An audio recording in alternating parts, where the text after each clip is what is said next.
How's it going, everybody? This is B. The Bush. This is the Coslus Sonic Toothbrush. And the look of it is almost identical to a Sonicare Philips toothbrush. It vibrates at a very high speed at almost exactly the same way as a Sonicare line. However, it's a lot cheaper. Personally, I'm very interested in how well it performs because these Sonicare toothbrushes, they're very, very expensive. I'm gonna unbox this, show you what's inside, take one of them apart. 2-year warranty card, user manual, 6 brush heads in matching color. This is the charger stand with a USB-A port. Here's the main toothbrush. Let's open it up.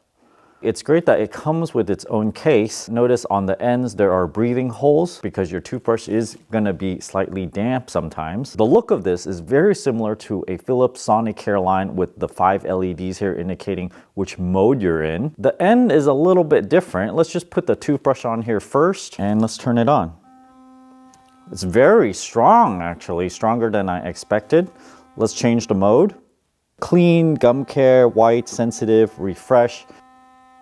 This is clean, gum care, white.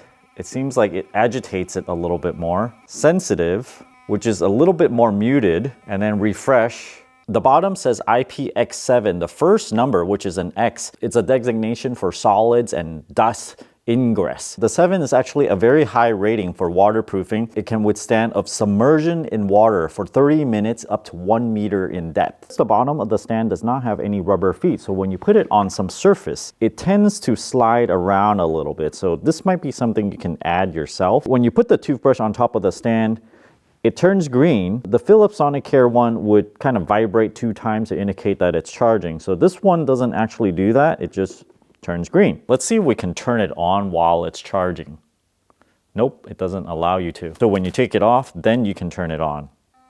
Here's a side-by-side comparison. This is a Philips Sonicare 4000 series, the Coslus toothbrush in the middle, and a 9000 series Sonicare. The higher up that you get in the Sonicare line, the better that it cleans, and I noticed that the brush head are generally slightly bigger. The entry-level Philips Sonicare tends to have somewhat of a small brush head. The Coslus appears to be somewhere in between these, and the Philips Sonicare 9000 series has a slightly bigger brush head than the Coslus. The Coslus toothbrush head does not have those RFID chips built inside the brush head. These are mainly to help the toothbrush handle identify which kind of brush head is attached. The Coslus really just have one kind, so it doesn't really need that, and it'll actually make the replacement brush heads a lot cheaper. Now let's see if we can fit in one of these Sonicare brush heads onto the Coslus. It does not appear to fit. It doesn't seem to be made to be compatible with the Sonicare brush head, but let's see if the Coslus brush head will fit on the Sonicare.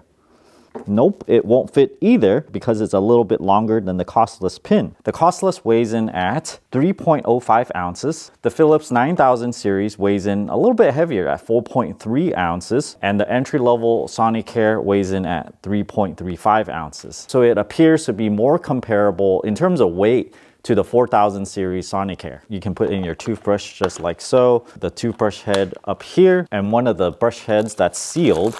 It fits in there even with a little baggie, and it closes up. The manual says it'll last about 60 days when you brush twice a day. However, my Sonicare 9000 series lasts about 2 weeks on a full charge without charging it again. When you have it all packed inside here, you may still want to bring your charger stand. I have a black one here. We're going to take this apart and see what it looks like inside. Usually a few whacks with the mallet will open this up.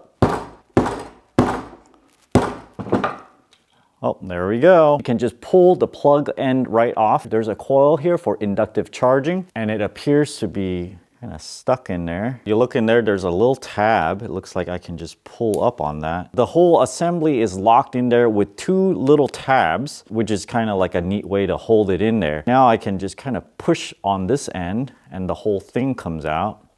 Look at that. I can put it back together and use it probably. At the end here is just the whole plastic shell.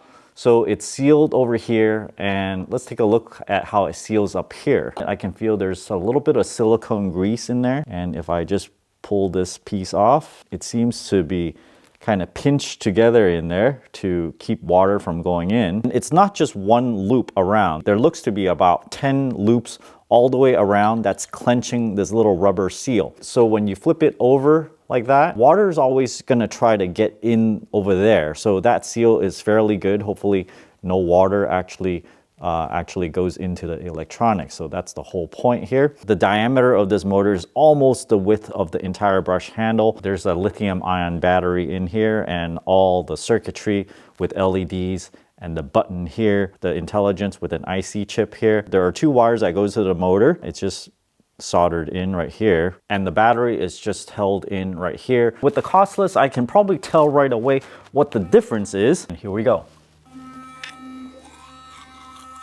Okay, right away I notice it's not as strong as my Sonicare 9000. It's more similar to the 4000 series. There is no way to adjust the strength. You can adjust the mode though, so let me try it out.